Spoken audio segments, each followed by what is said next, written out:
السلام علیکم ورحمۃ اللہ وبرکاتہ۔ بسم اللہ والصلاة والسلام علی رسول اللہ۔ احسن الکلام کلام اللہ واحسن الہدی ہدی محمد صلی اللہ علیہ وآلہ وسلم۔ اما بعد، اعوذ باللہ من الشیطان الرجیم، بسم اللہ الرحمن الرحیم۔ رب اشرح لي صدري ويسر لي أمري واحلل عقدة من لساني يفقهوا قولي۔ بخاری شریف میں آتا ہے کہ اس شخص کی مثال جو قرآن پڑھتا ہے سنترے جیسی ہے، جس کا مزہ بھی لذیذ اور خوشبو بھی بہترین ہوتی ہے۔ تو آئیے پارہ 6 کا آغاز کرتے ہیں، سورہ النساء 148 to 176، اس دعا کے ساتھ کہ اللہ سبحانہ وتعالیٰ ہمیں قرآن کو بہت خوبصورتی سے پڑھنے والا اور اس کو سمجھنے والا اور اس کے مطابق عمل کرنے والا بنا دے، تاکہ ہم بھی سنترے جیسے ہو جائیں، کہ جو ہم سے انٹریکٹ کرے اس کے لیے ہم پر لذت ہو، کیونکہ ہم جس کو بھی ملتے ہیں اس پہ کوئی امپیکٹ چھوڑتے ہیں، تو اچھا امپیکٹ چھوڑیں اپنا قول و عمل سے، اپنی باڈی لینگویج سے، اور جو دور بھی ہوں انہیں بھی ہمارے اچھے خلق کی خوشبو معطر کرتی رہے۔ بسم اللہ الرحمن الرحیم۔ لا يحب اللہ الجہر بالسوء من القول الا من ظلم۔ اللہ تعالیٰ یہ بات پسند نہیں کرتا کہ کوئی شخص برائی بآواز بلند بیان کرے سوائے اس آدمی کے کہ جس پہ ظلم ہوا ہو۔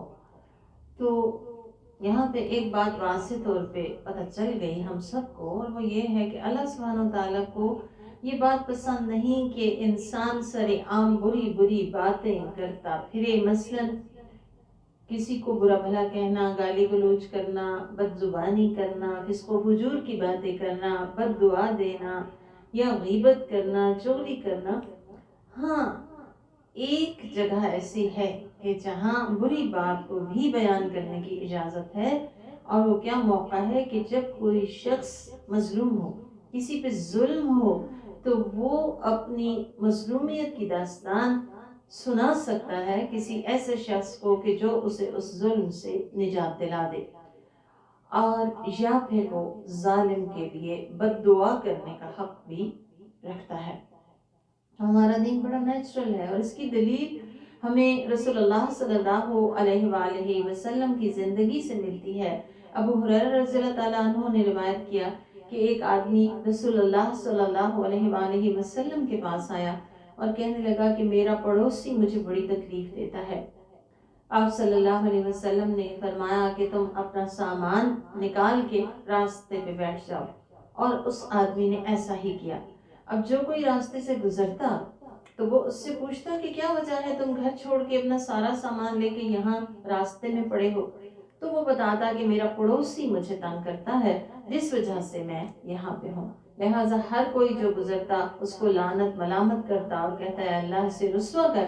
آخری کار وہ جو پڑوسی تھا وہ آیا اور اس نے کہا کہ تم اپنے گھر چلے جاؤ، اللہ کی قسم اب میں تمہیں کبھی تنگ نہیں کروں گا۔ لیکن یاد رکھیں کہ اللہ سبحانہ وتعالیٰ اور مظلوم کے درمیان اور کوئی واسطہ نہیں ہوتا۔ اللہ تعالیٰ ہمیں توفیق دے کہ ہم ہمیشہ ظلم سے باز رہیں۔ اس کے ساتھ ہی فرمایا وَكَانَ اللَّهُ سَمِيعًا عَلِيمًا، اللہ تعالیٰ سننے والا جاننے والا ہے۔ آج کا ہمارا جملہ جو ہم نے اپنے آپ کو ریمائنڈ کراتے رہنا ہے تھرو آؤٹ، وہ کیا ہے؟ وَكَانَ اللَّهُ سَمِيعًا عَلِيمًا، اللہ تعالیٰ سننے والا ہے، اللہ تعالیٰ جاننے والا ہے۔ یہ جملہ ہمیں یاد کرائے گا کہ ہم بولنے سے پہلے سوچیں اللہ سنیں گا میں کیا بول رہی ہوں، اور جب بولیں تو سچ بولیں، اچھی بات بولیں، بری بات نہ بولیں، کہ سننے والی ذات بہت بڑی ہے، اور ہمارے قول ہمیں اس کی نگاہ میں یا تو بلند کر سکتے ہیں یا ذلیل کر سکتے ہیں۔ اور علم والا ہے، لہٰذا چھپ کر بھی کوئی ایسا کام نہ کیا جائے جو اس نے منع فرمایا یا جو اس کو ناپسند ہے۔ جیسا کہ آپ دیکھیں کہ سب کے ہاتھ میں گیجٹس ہیں، بچوں کے، بڑوں کے، تو کوئی بھی نہیں دیکھ رہا ہوتا، انسان کے اپنے ہاتھ میں ڈیوائس ہوتی ہے۔ ایسے میں یہ بات یاد رکھنا کہ اللہ سبحانہ وتعالیٰ جانتا ہے کہ میں کیا کر رہی ہوں، تو ایسا کرنے سے پھر فائدہ کیا ہوتا ہے کہ انسان باز آ جاتا ہے اس سے۔ اور اس کے ساتھ ساتھ حقائق کو توڑ مروڑ کے پیش کرنا، نہ جانے ہم نے کیوں پڑوسی ملک سے یہ چیزیں سیکھ لی۔ مسلمان تو ایسا نہیں ہوتا کہ وہ چیزوں کو توڑ مروڑ کے پیش کرے۔ آپ صلی اللہ علیہ وسلم نے اس کی بڑی مذمت فرمائی ہے، تو ہمیں یہ یاد رکھنا چاہیے کہ اللہ تو جانتا ہے، میں اگر موجودہ طور پہ حقائق کو توڑ مروڑ بھی دوں گی تب بھی میں اللہ کی پکڑ سے بچ نہیں سکتی۔ دنیا میں بچ بھی جاؤں، اگر اللہ مجھے ڈھیل دے بھی دے تو آخرت کی پکڑ تو بہت سخت ہی ہے۔ اللہ تعالیٰ ہمیں اس کا احساس دے۔ پھر فرمایا کہ تم چاہے کسی نیکی کو ظاہر کرو، بھلائی کو ظاہر کرو یا اسے چھپاؤ، یا کسی برائی کو معاف کر دو، تو بے شک اللہ تعالیٰ بڑا معاف کرنے والا اور بڑی قدرت والا ہے۔ یہاں پہ ہمیں تین چیزوں کا حکم دیا جا رہا ہے ایک طرح سے۔ ایک تو یہ ہے کہ کوئی بھی نیکی ظاہراً کی جائے یا چھپا کے کی جائے، یاد رکھنا چاہیے کہ اللہ سے چھپی ہوئی نہیں ہے۔ بظاہر اگر اس کا کوئی ریوارڈ نہیں بھی مل رہا تو اللہ کے ہاں اس کا بڑا اجر ہے، اور خاص طور پہ چھپ کے نیکی کرنا، اس کا اتنا بڑا اجر ہے کہ عرش کے سائے میں جو 7 لوگ جن کا ذکر ہمیں حدیث سے ملتا ہے، ان میں ایک وہ شخص ہوگا جس نے اس طرح چھپا کے صدقہ دیا کہ اس نے دائیں ہاتھ سے دیا تو بائیں ہاتھ کو بھی خبر نہ ہوئی۔ اور اوورآل اگر ہم اس جملے کو سیکھیں سمجھیں تو ہمیں یہ بات پتہ چل رہی ہے کہ ظاہر و باطن میں نیکی کیے چلے جاؤ، کیے چلے جاؤ، یہ نہ دیکھو کہ کوئی دیکھ رہا ہے کوئی نہیں دیکھ رہا، اور کرتے چلے جاؤ۔ اور پھر اگلی چیز کیا ہے؟ او تعفو عن سوء، کسی برائی سے درگزر کر دینا، دوسرے کی غلطی کو معاف کر دینا۔ رسول اللہ صلی اللہ علیہ وسلم نے فرمایا جو شخص دوسروں کو معاف کر دیتا ہے اللہ تعالیٰ اسے عزت دیتے ہیں، اور جو اللہ کے لیے عاجزی اختیار کرتا ہے اللہ تعالیٰ اسے عروج اور سربلندی عطا فرماتے ہیں۔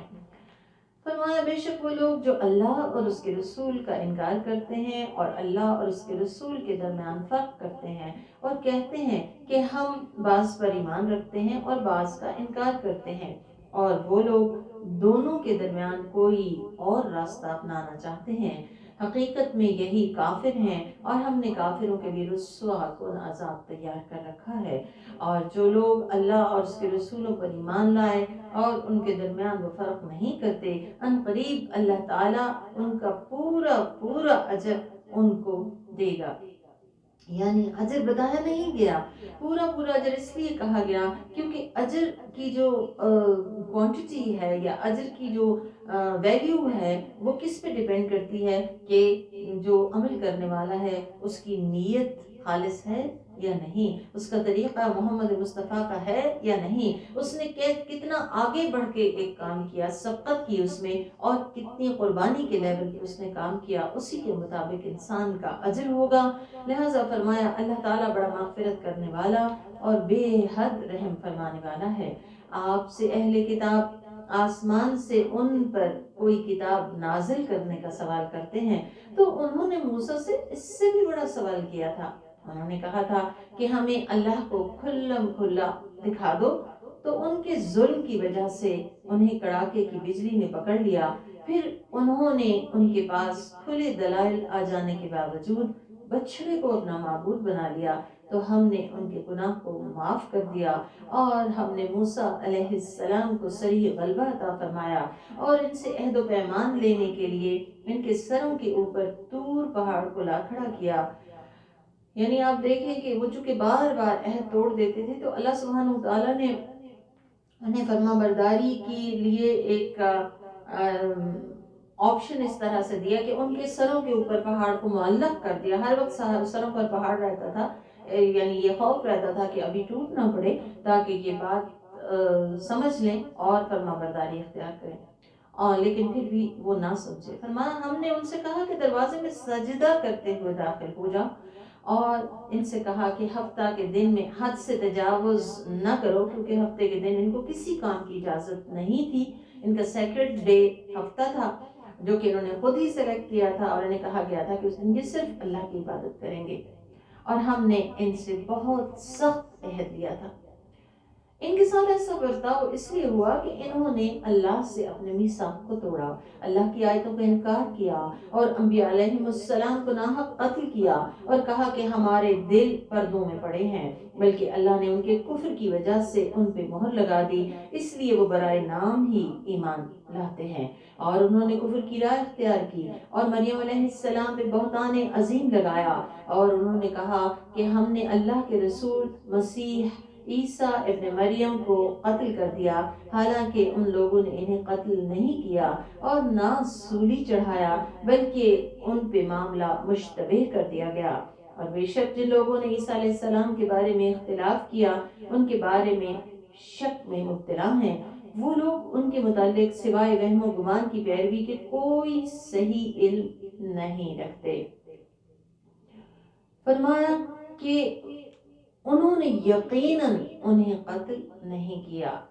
عیسیٰ علیہ السلام کے بارے میں قرآن جو پوائنٹ آف ویو ہمیں دیتا ہے وہ یہ کہ آپ کی شباہت ایک حواری پہ ڈال دی گئی، انہوں نے اس حواری کو قتل کر دیا اور یہ سمجھے کہ عیسیٰ علیہ السلام کو قتل کر دیا ہے، بلکہ اللہ سبحانہ و تعالیٰ نے انہیں اپنی طرف اٹھا لیا، اور اللہ تعالیٰ بڑی زبردست اور بڑی حکمتوں والا ہے۔ یہاں پہ ضروری محسوس ہوتا ہے کہ ہم تھوڑا سا دیکھیں کہ آیت 155 سے لے کر 158 تک یہود کے کیا جرائم تھے جن کی وجہ سے وہ اللہ تعالیٰ کی لعنت کے مستحق ہوئے۔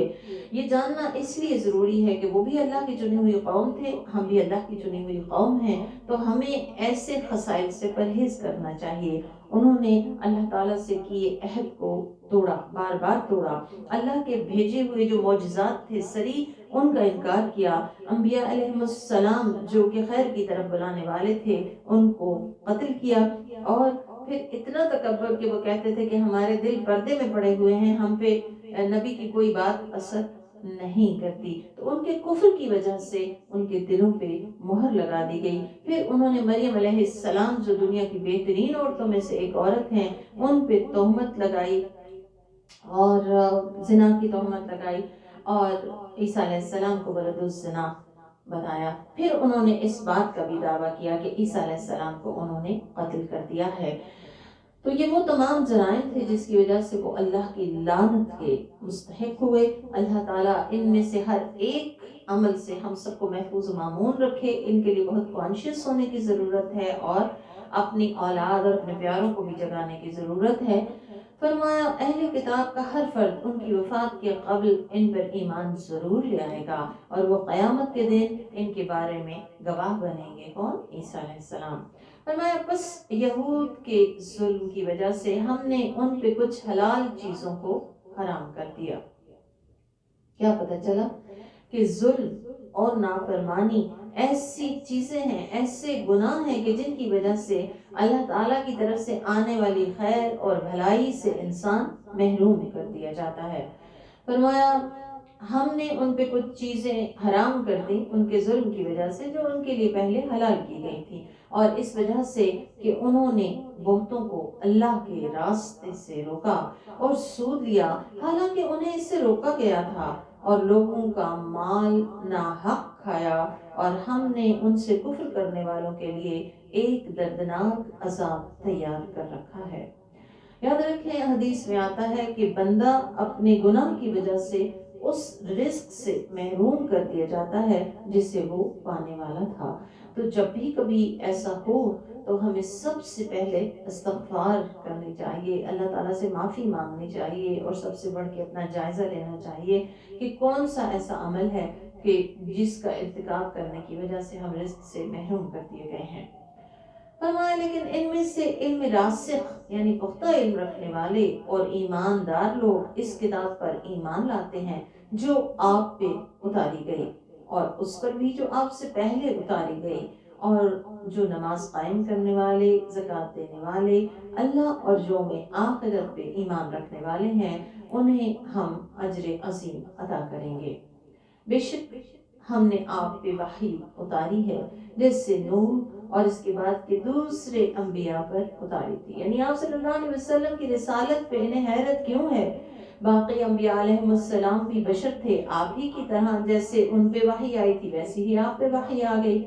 اور جیسے ابراہیم اور اسماعیل اور اسحاق اور یعقوب اور ان کی اولاد اور عیسیٰ اور ایوب اور یونس اور ہارون اور سلیمان علیہ السلام اجمعین پر وحی اتاری تھی، اور ہم نے داؤد علیہ السلام کو زبور دی تھی، اور ہم نے ایسے رسول بھیجے جن کے حالات ہم نے اس سے قبل آپ کو بذریعہ وحی بتا دیے، اور ایسے بھی رسول بھیجے جن کے حالات ہم نے آپ کو نہیں بتائے، اور اللہ تعالیٰ نے موسیٰ علیہ السلام سے بول کے کلام کیا. اسی لیے موسیٰ علیہ السلام کو کلیم اللہ کہا جاتا ہے، کیونکہ اللہ سبحانہ تعالیٰ نے آپ سے ڈائریکٹ کنورسیٹ کیا. رسلا مبشرین و منذرین، فرمایا کہ رسول جو خوشخبری دینے والے اور ڈرانے والے تھے. خوشخبری کس کے لیے؟ جو اللہ کی بات مان لے اس کے لیے جنت کی خوشخبری ہے، اور جو اللہ کی بات نہ مانے اس کے لیے ڈراوا ہے جہنم کا کہ وہ باز آ جائے. اور جہاں تک تعلق ہے ہمارے نبی خاتم النبیین کی، آپ کے بارے میں قرآن کہتا ہے اِنَّا أَرْسَلْنَاكَ شَاهِدًا وَمُبَشِّرًا وَنَذِيرًا، بے شک ہم نے آپ کو گواہ کنندہ، خوشخبری سنانے والا اور ڈراوا دینے والا بنا کے بھیجا ہے. ایسا کیوں کیا گیا کہ انبیاء علیہ السلام بشیر و نذیر بنائے گئے؟ تاکہ رسولوں کی بعثت کے بعد بھی لوگوں کے پاس اللہ کے خلاف کوئی حجت باقی نہ رہے. یعنی لوگ یہ نہ کہیں کہ اگر ہمارے پاس ہدایت آتی، کوئی بتانے والا آتا تو ہم ہدایت کا راستہ اختیار کرتے. لہٰذا یہ حجت تمام کر دی گئی. آپ صلی اللہ علیہ وآلہ وسلم نے فرمایا اللہ تعالیٰ سے زیادہ کسی کو بندوں کا معذرت کرنا پسند نہیں، اسی لیے اس نے جنت کی خوشخبری دینے اور جہنم سے ڈرانے کے لیے انبیاء علیہ السلام مبعوث فرمائے، تاکہ لوگ انبیاء کی تعلیمات کو اپنا کر اور اپنے گناہوں کی معافی مانگ کر اللہ کی رضا کے حقدار بن جائیں. تو دیکھ لیں ہمارے نبی تو نبی آخر الزمان ہیں اور افضل الانبیاء ہیں. ہم اگر چاہتے ہیں کہ ہمارے گناہ معاف ہو جائیں، ہماری ہمیشہ کی زندگی درست ہو جائے اور دنیا بھی درست ہو جائے، تو لازم ہے کہ ہم آپ صلی اللہ علیہ وآلہ وسلم کے طریقے کو فالو کریں، اور اس کے لیے لازم ہے کہ ہمیں سیرت النبی صلی اللہ علیہ وسلم کا صحیح طور پہ علم ہو. فرمایا اللہ بڑا زبردست اور بڑی حکمتوں والا ہے. یہ کفار نہیں مانتے تو نہ مانے، لیکن اللہ اس وحی کی شہادت دیتا ہے جو اس نے آپ پہ اتاری ہے. اس نے اپنے علم کے مطابق اسے اتارا ہے، اور فرشتے بھی گواہی دیتے ہیں، اور اللہ تعالیٰ بحیثیت شاہد گواہ ہے. بے شک جن لوگوں نے کفر کیا، کس بات پہ گواہی دی گئی؟ آپ صلی اللہ علیہ وسلم کی رسالت پہ. فرمایا بے شک جن لوگوں نے کفر کیا اور اللہ کے راستے سے اوروں کو روکا، یقیناً گمراہی میں بہت دور چلے گئے. بے شک جن لوگوں نے کفر کیا اور ظلم کیا، اللہ ہرگز ان کی مغفرت نہ فرمائے گا اور نہ انہیں سیدھا راستہ دکھائے گا سوائے جہنم کے راستے کے، جس میں وہ ہمیشہ ہمیشہ رہیں گے، اور اللہ کے لیے ایسا کرنا بہت آسان ہے. یا ایھا الناس، اے تمام لوگوں، رسول تمہارے رب کی جانب سے حق لے کر تمہارے پاس پہنچے ہیں، بس تم ایمان لے آؤ تاکہ تمہارا بھلا ہو جائے. اور اگر کفر کرو گے تو آسمانوں اور زمین میں جو کچھ بھی ہے وہ اللہ کی ملکیت ہے. تم اللہ کے لیے ناگزیر نہیں ہو، اللہ کو تمہاری ضرورت نہیں ہے. اللہ بڑا علم والا اور بڑی حکمتوں والا ہے. اے اہل کتاب، اپنے دین میں غلو نہ کرو. دین میں غلو کیا ہے؟ افراط و تفرید کرنا، جو چیز جیسی ہے اس سے یا اسے بڑھا دینا یا اسے کم کر دینا. مثلا پیغمبر کو بندگی کے مقام سے اٹھا کے الوہیت کے مقام پہ جا بٹھانا، یا پھر نوافل کو فرائض کی جگہ دے دینا. یعنی فرائض تو ہر حال میں لازم ہے، طوعاً و کرہاً، کسی بھی حال میں معاف نہیں ہے. یہ انسان نفل کو تو زیادہ امپورٹنس دے اور فرائض کو پیچھے کر دے، اور پھر اس بارے میں نبی کریم صلی اللہ علیہ وسلم کے واضح ارشادات ہمیں ملتے ہیں۔ آپ صلی اللہ علیہ وسلم نے فرمایا، عمر بن خطاب اس کے راوی ہیں، بخاری شریف میں یہ حدیث ہے، آپ نے فرمایا میری تعریف میں حد سے تجاوز نہ کرو، جیسے کہ نصارہ نے عیسیٰ ابن مریم کے سلسلے میں کیا۔ میں اللہ کا بندہ ہوں، اس لیے مجھے اللہ کا بندہ اور رسول کہو۔ تو اللہ تعالیٰ سے دعا ہے کہ ہمیں دین کو سمجھ کر، دین کی حقیقی اسپرٹ کو سمجھ کر اس کو ایز اٹ از لینے اور عمل پیرا ہونے کی توفیق عطا فرمائے۔ فرمایا اللہ کی شان میں حق بات کے علاوہ کچھ نہ کہو۔ مسیح عیسیٰ ابن مریم صرف اللہ کے رسول تھے اور اس کا کلمہ جسے اس نے مریم کی طرف پہنچا دیا اور اس کی طرف سے ایک روح، بس تم اللہ اور اس کے رسولوں پہ ایمان لے آؤ اور تین معبودوں کے قائل نہ بنو، اس سے باز آ جاؤ، اسی میں تمہاری بہتری ہے۔ بے شک اللہ تعالیٰ اکیلا معبود ہے اور اس سے پاک ہے کہ کوئی اس کی اولاد ہو۔ آسمان اور زمین میں جو کچھ ہے اسی کی ملکیت ہے اور اللہ بحیثیت کارساز کافی ہے۔ فرمایا کہ مسیح اللہ کا بندہ ہونے کا کبھی انکار نہیں کریں گے، نہ مقرب فرشتے، یعنی یہ تو مسیح علیہ السلام کو الہ بنائے بیٹھے ہیں، لیکن وہ خود اس بات کا اقرار کرتے ہیں کہ وہ اللہ کے بندے ہیں، اور جو اس کی عبادت کا انکار کرے گا اور تکبر کرے گا تو اللہ ان سب کو اپنے سامنے جمع کرے گا۔ بس جو لوگ ایمان لائے اور انہوں نے عمل صالح کیا اور اللہ انہیں اس کا پورا پورا اجر دے گا اور اپنے فضل سے انہیں زیادہ بھی عطا فرمائے گا۔ تو یاد رکھیں کہ یہاں پہ واضح بات بتا دی گئی کہ جو بھی شخص اپنے آپ کو بڑا سمجھے، تکبر کرے، اللہ کی بندگی سے اپنے آپ کو بڑا سمجھے، تو اسے آخر کار اللہ کو جواب دہ ہونا ہے۔ آپ صلی اللہ علیہ وسلم نے فرمایا، اللہ تعالیٰ فرماتا ہے، بڑائی میری چادر ہے، عظمت میرا ازار ہے، اور جو مجھ سے یہ چھیننا چاہے گا میں اسے اوندھے منہ جہنم میں گراؤں گا۔ تو تکبر اور بڑائی صرف اللہ کا حق ہے، اور اس کے ساتھ ساتھ ہی بتا دیا گیا اس کے برعکس جو ایمان لے آئے اور عمل صالح کرے، یعنی اللہ کو راضی کرنے کی کوشش کرے، تو اس کا اجر اللہ کے ذمے ہے، اور نہ صرف اس کے عمل کا اجر اسے ملے گا بلکہ اللہ تعالیٰ اپنے فضل سے اسے اور بھی بڑھا کے دیں گے۔ اور جن لوگوں نے اس کی عبادت کا انکار کیا اور تکبر کیا، اللہ انہیں دردناک عذاب دے گا اور وہ اپنے لیے اللہ کے سوا کوئی دوست اور مددگار نہ پائیں گے۔ یا ایھا الناس، اے تمام لوگوں، قد جاءکم برہان من ربکم، تمہارے پاس تمہارے پیدا کرنے والے رب کی طرف سے برہان آ گئی، واضح دلیل آ گئی، اور وہ کیا ہے؟ قرآن عظیم۔ وَأَنزَلْنَا إِلَيْكُمْ نُورًا مُبِينًا، اور ہم نے تمہاری طرف ایک واضح نور، ایک واضح روشنی بھیج دی ہے جو تمہیں سیدھا راستہ دکھاتی ہے، اور وہ کون ہے؟ پیارے نبی محمد مصطفیٰ صلی اللہ علیہ وآلہ وسلم۔ آپ کا عمل، آپ کے قول، آپ کے بول، آپ کی سیرت، آپ کی حدیث ہمارے راستے روشن کرتی ہے کہ کون سا راستہ اللہ کا راستہ ہے، کون سا راستہ کامیابی کا راستہ ہے، لیکن ہم اس سے فائدہ تبھی اٹھا سکیں گے جب ہم اس کو جانیں گے، سمجھیں گے، پڑھیں گے، سیکھیں گے۔ فرمایا بس جو لوگ اللہ پہ ایمان لے آئے اور اس کے ساتھ انہوں نے اپنا رشتہ مضبوط کر لیا، فَأَمَّا الَّذِينَ آمَنُوا بِاللَّهِ، جو اللہ پہ ایمان رکھ لے، یقین رکھ لے، وَاعْتَصَمُوا بِهِ، اور اس کو مضبوطی سے پکڑ لے، تھام لے۔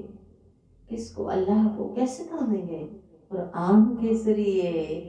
تو کیا ملے گا اس کو؟ تو وہ انہیں اپنی رحمت اور اپنے فضل میں داخل کرے گا اور انہیں اپنی طرف پہنچانے والی سیدھی راستے پہ ڈال دے گا۔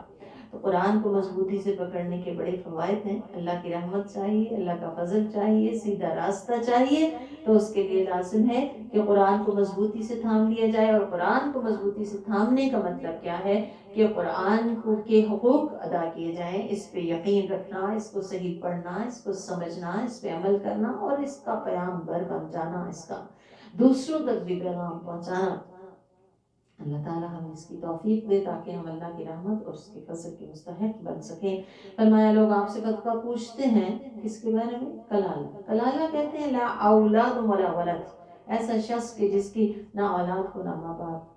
فرمایا آپ کہہ دیجئے کلالہ کے بارے میں اللہ تمہیں فتویٰ دیتا ہے اگر کوئی آدمی مر جائے جس کی کوئی اولاد نہ ہو اور اس کی ایک بہن ہو تو اسے نصف ترکہ ملے گا۔ یہاں پہ بتا دیا گیا کہ ورثاء کو کس طریقے سے مرنے والے کی جائیداد یا چھوڑی ہوئی چیزیں تقسیم کی جائیں گی، یہ اللہ کا فیصلہ ہے۔ اس کو من و عن تقسیم اسی طرح سے ہونی چاہیے، اس کو اس طرح تسلیم کرنا چاہیے جیسے تسلیم کرنے کا حق ہے۔ تو فرمایا اگر بہن مر جائے اور اس کی کوئی اولاد نہ ہو تو وہ بھائی اس کا وارث ہوگا۔